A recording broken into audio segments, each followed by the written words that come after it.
pemirsa, tepangkan nami simkuring Aulia Natasha bari ngadugikan warta ngenaan kana bencana gempa bumi sareng gunung meletus nu lumangsung kejadian di sababaraha tempat di Jawa Barat.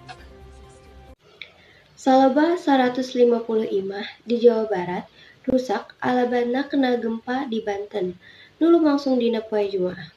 Dina data Kementerian Sosial, imah anu rusak kasebat lokasina di sajumlah wewengkon nu aya di Jawa Barat jeung hiji di Lampung. Pupuhu Biro Humas Kemensos, Sony Wemanalu negeskan yen lokasi imah anu rusak kalobaan ayana di Pandeglang. Nyaeta jumlahna nepikeun ka 102 siki nu kasebar di 13 kacamatan. Sedangkan di Sukabumi, aya 28 imah nu rusak di 17 kecamatan. Cianjur, genep imah di 15 kecamatan. Bandung Barat, aya 7 imah di hiji kecamatan.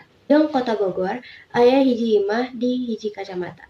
Selain eta, karusakan imah oge nimpa 4 imah di Garut, hiji imah di Kabupaten Bandung, jeung hiji imah di Provinsi Lampung.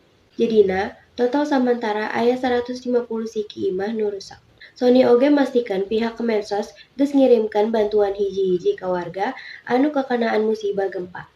Dina tahap kahiji, Kemensos ngirimkeun 500 tenda gulung, 500 lembar simbut, 800 kadahar nu siap saji, 300 paket lauk pauk, 20 box kelengkapan keluarga, jeung 20.000 bungkus mie instan.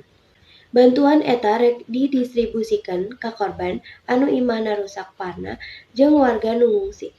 Siga anu dialaman ku warga di Kacamatan Mandalawangi. Kusakitu wae warta berita singkat anu tiasa kusimkuring dugikan wilujeng patepang deui dina warta anu bakal lengkap. Kapayun urang sambung deui sareng simkuring Aulia Natasha dina waktos nu sami jeung acara nu sami warta Sunda. Hatur nuhun. Wassalamualaikum warahmatullahi wabarakatuh.